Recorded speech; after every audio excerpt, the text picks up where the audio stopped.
खतरनाक ताबूत। अंधेरे के कारण यश कई चीजों के अलावा स्टैच्यू से भी टकराया। स्टैच्यू गिरा और उसके टूटने की भी आवाज सुनी, लेकिन यश वहां एक पल भी नहीं रुका। डर के मारे उसका बुरा हाल था। उसका सारा बदन भय से कांप रहा था और उसके रोंगटे खड़े हो गए थे। कमरे के बाहर भी घुप अंधेरा था, लेकिन यश दीवार टटोलता हुआ पहले कमरे के दरवाजे पर पहुंच गया। उसने दरवाजा जोर जोर से पीट डाला और साथ ही आवाज भी लगाता जा रहा था, राज, राज, राज। उसकी हालत ऐसी हो गई थी कि उसने पलटकर यह भी देखने की हिम्मत नहीं की कि निशा पर वहां क्या गुजरी, वो किस हाल में होगी। क्या मुसीबत है भाई। अंदर से राज की अलसाई और झल्लाई सी आवाज आई।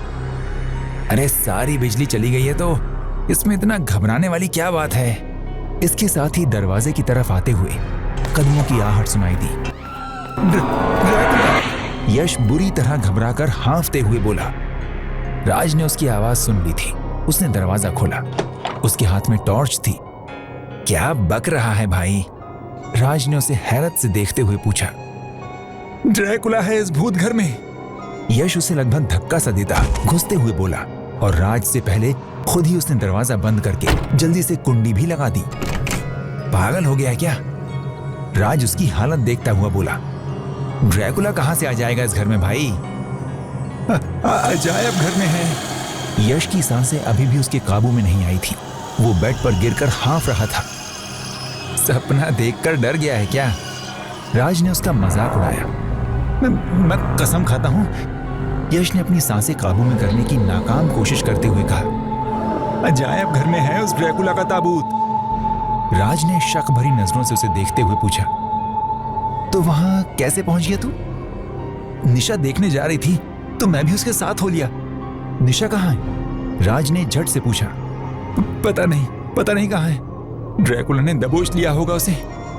अब जैसे यश को उसका ख्याल आया, उसी वक्त दौड़ते हुए कदमों की आवाज आई। ये खटखट की आवाज थी जो सैंडल की ही हो सकती थी। कहां हो तुम यश? निशा की चीखती हुई आवाज सुनाई दी। ये सुनकर राज चौंका और उसने जल्दी से आगे बढ़कर दरवाजा खोलकर देखा। निशा उसके कमरे के सामने से भागती सी निकल गई थी। दरवाजा खुलने की आवाज सुनकर वो पलटी। टॉर्च उसके हाथ में भी थी और राज भी टॉर्च लिए हुए था। राज और निशा दोनों के हाथ में टॉर्च थी, इसलिए वहां अच्छी खासी रोशनी फैल गई थी।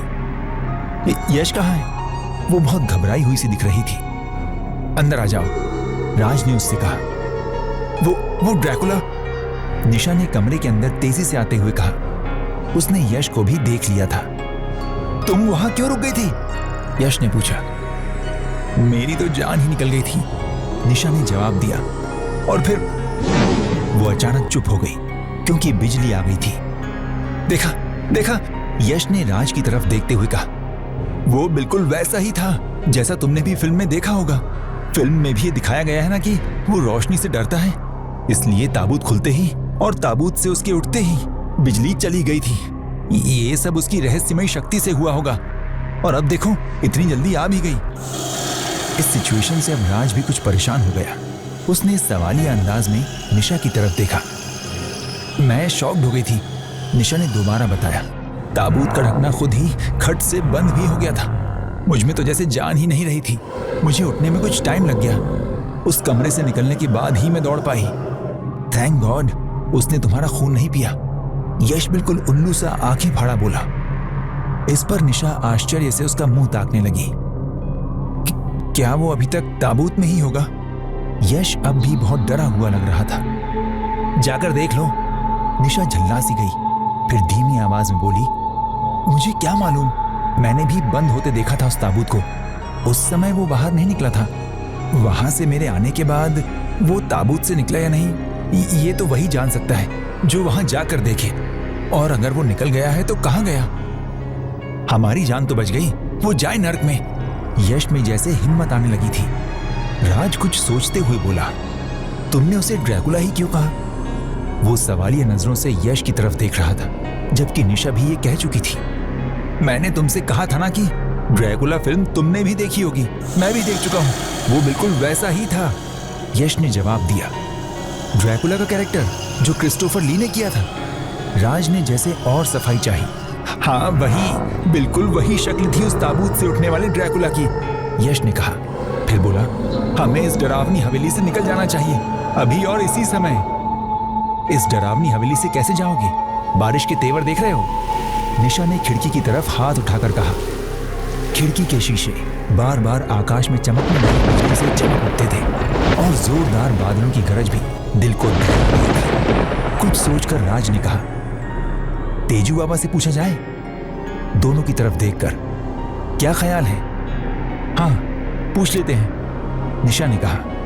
मैं बताना तो भूल ही गई थी, उसने राज की तरफ देखते हुए कहा। तुम्हारे बेड के सिरहाने एक पतली सी जंजीर लटक रही है, उसे खींचो, तेजू बाबा के कमरे में घंटी बज जाएगी।